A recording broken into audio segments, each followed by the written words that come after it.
24 ବର୍ଷ ତଳର ଗୋଟିଏ ଗୀତ 2025ରେ ସୁନାମ ଅର୍ଜନ କରିପାରିବ। ଏକଥା କ'ଣ କିଏ କେବେ ଭାବିପାରିବ? ଏହି କୋରାପୁଟିଆ ବିରହ ଗୀତଟିକେ ଲେଖିଥିବା ଏବଂ ଗାଇଥିବା ସତ୍ୟ ଅଧିକାରୀ କିମ୍ବା ମ୍ୟୁଜିକ୍ କମ୍ପାନୀ କ'ଣ କେବେ ଭାବିଥିବେ 24 ବର୍ଷ ପରେ ତାଙ୍କ ଗୀତ ସୁପର ଡୁପର ହିଟ୍ ହେବ? ହଁ, କିନ୍ତୁ ଏମିତି ହେଲା।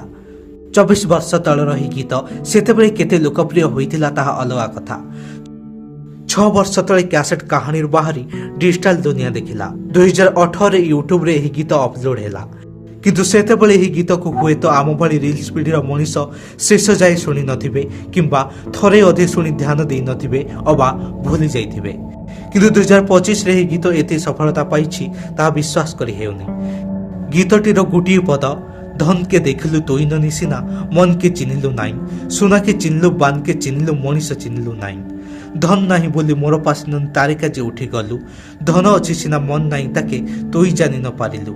ଗୋଟେ ଦିନ ମିଶା ଜଗିଦେଲୁ କାହିଁ କେଡ଼େ କଥା କରିଦେଲୁ, ମୁଁ ଗାଁ ଯାଇକରି ଆସିଲା ବେଲେ କେନ୍ତା ପାଶରି ଦେଲୁ ରେ ନନି, ଛି ଛି ଛି ରେ ନନି, ଛି ଛି ଛି ରେ ନନି ଛି। ଏହି ପଦ ଏବେ ଲୋକଙ୍କୁ ଏତେ ପସନ୍ଦ ଆସିଛି ତାହା କଳ୍ପନା ବାହାରେ। କୁହାଯାଉଛି ଏହି ଗୀତର ପ୍ରତିଟି ପଦରେ ବିରହ ବେଦନାର ଚମତ୍କାରିତା ଲୁଚି ରହିଛି, ଯାହାକୁ ଯୁବପିଢ଼ି ବେଶ ପସନ୍ଦ କରୁଛନ୍ତି। ଏହି ଗୀତ ଗୋଟିଏ କଥା ଶିଖାଇ ଦେଉଛି, ସଫଳତାର କୌଣସି ସମୟ ନଥାଏ। ସମୟର ଷ୍ଟିଅରିଂ କେବଳ ସମୟ ହାତରେ। ପ୍ରାୟ ହଜିଯାଇଥିବା ଗୋଟିଏ ଗୀତ ଯଦି 24 ବର୍ଷ ପରେ ହଠାତ୍ ବମ୍ଫର ହିଟ୍ ହେଇପାରୁଛି, ତାହେଲେ ଜୀବନରେ କିଛି ବି ହୋଇପାରେ। କେବଳ ବୁଝିବାକୁ ପଡ଼ିବ ସବୁକିଛି ପାଇଁ ନିର୍ଦ୍ଦିଷ୍ଟ ସମୟ ଥାଏ। ଏଣୁ ଆପଣଙ୍କ ସମୟ ମଧ୍ୟ କେବେ କେତେବେଳେ ବି ଆସିପାରେ।